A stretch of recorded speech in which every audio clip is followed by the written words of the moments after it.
Deutéronome, chapitre 1. Voici les paroles que Moïse adressa à tout Israël, de l'autre côté du Jourdain, dans le désert, dans la plaine, vis-à-vis de Suph, entre Paran, Tophel, Laban, Hatséroth et Dizahab. Il y a 11 journées depuis Horeb, par le chemin de la montagne de Séhir, jusqu'à Kadès-Barnéa. Dans la 40e année, au 11e mois, le premier du mois, Moïse parla aux enfants d'Israël selon tout ce que l'Éternel lui avait ordonné de leur dire. C'était après qu'il eut battu Sihon, roi des Amoréens, qui habitait à Hesbon, et Og, roi de Basan, qui habitait à Ashtaroth et à Édréi. De l'autre côté du Jourdain, dans le pays de Moab, Moïse commença à expliquer cette loi et dit : L'Éternel, notre Dieu, nous a parlé à Horeb, en disant : Vous avez assez demeuré dans cette montagne. Tournez-vous et partez. Allez à la montagne des Amoréens et dans tout le voisinage, dans la plaine, sur la montagne, dans la vallée, dans le Midi, sur la côte de la mer, au pays des Cananéens et au Liban, jusqu'au grand fleuve, au fleuve d'Euphrate. Voyez, j'ai mis le pays devant vous. Allez, et prenez possession du pays que l'Éternel a juré à vos pères, Abraham, Isaac et Jacob, de donner à eux et à leur postérité après eux. Dans ce temps-là, je vous dis, je ne puis pas, à moi seul, vous porter. L'Éternel, votre Dieu, vous a multipliés, et vous êtes aujourd'hui aussi nombreux que les étoiles du ciel. Que l'Éternel, le Dieu de vos pères, vous augmente 1000 fois autant, et qu'il vous bénisse comme il vous l'a promis. Comment porterai-je, à moi seul, votre charge, votre fardeau et vos contestations ? Prenez dans vos tribus des hommes sages, intelligents et connus, et je les mettrai à votre tête. Vous me répondîtes en disant : Ce que tu proposes de faire est une bonne chose.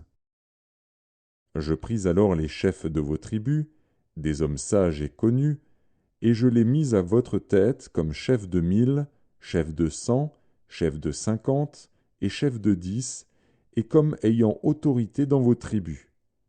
Je donnai, dans le même temps, cet ordre à vos juges : Écoutez vos frères, et jugez selon la justice les différends de chacun avec son frère ou avec l'étranger.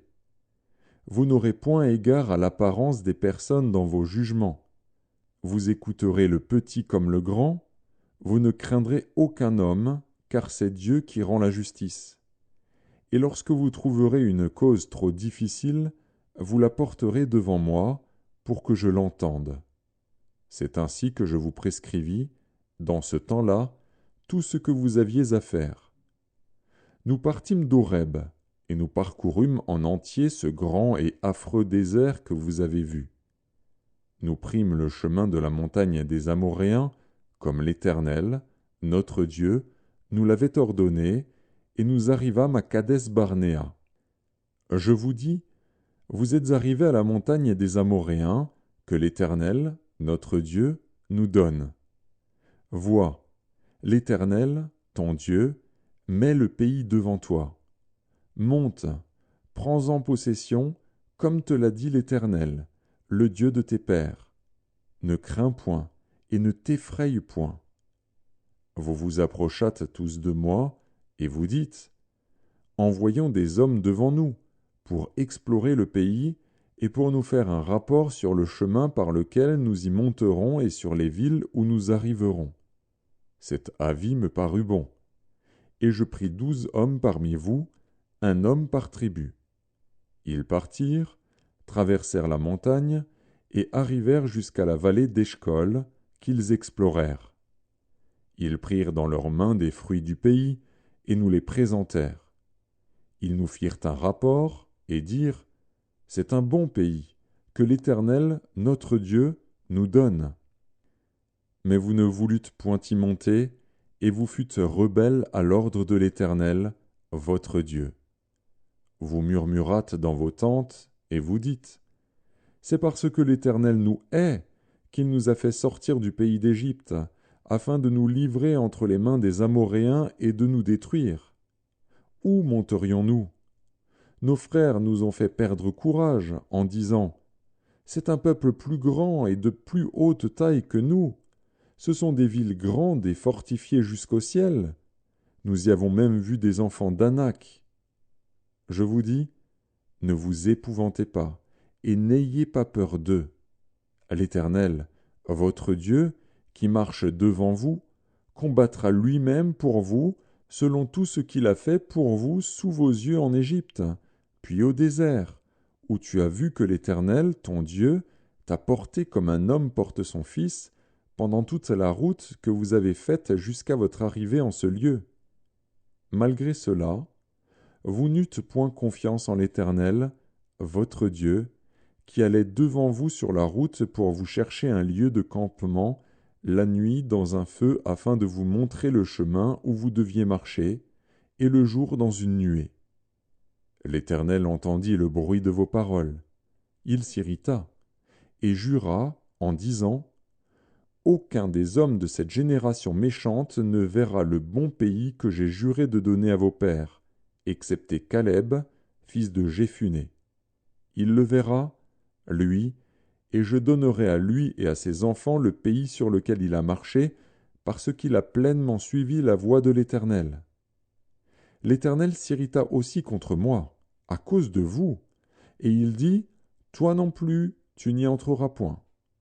Josué, fils de Nun, ton serviteur, y entrera. Fortifie-le, car c'est lui qui mettra Israël en possession de ce pays. Et vos petits-enfants, dont vous avez dit, ils deviendront une proie, et vos fils, qui ne connaissent aujourd'hui ni le bien ni le mal, ce sont eux qui y entreront, c'est à eux que je le donnerai, et ce sont eux qui le posséderont. Mais vous, tournez-vous, et partez pour le désert, dans la direction de la mer Rouge. Vous répondîtes, en me disant, nous avons péché contre l'Éternel. Nous monterons et nous combattrons, comme l'Éternel, notre Dieu, nous l'a ordonné. Et vous ceignîtes chacun vos armes, et vous fîtes le projet téméraire de monter à la montagne. L'Éternel me dit, dis-leur, ne montez pas et ne combattez pas, car je ne suis pas au milieu de vous. Ne vous faites pas battre par vos ennemis. Je vous parlais, mais vous n'écoutâtes point. Vous fûtes rebelles à l'ordre de l'Éternel, et vous montâtes audacieusement à la montagne. Alors les Amoréens, qui habitent cette montagne, sortirent à votre rencontre, et vous poursuivirent comme font les abeilles. Ils vous battirent en Séhir jusqu'à Horma. À votre retour, vous pleurâtes devant l'Éternel. Mais l'Éternel n'écouta point votre voix, et ne vous prêta point l'oreille. Vous restâtes à Kadès, où le temps que vous y avez passé fut de longue durée.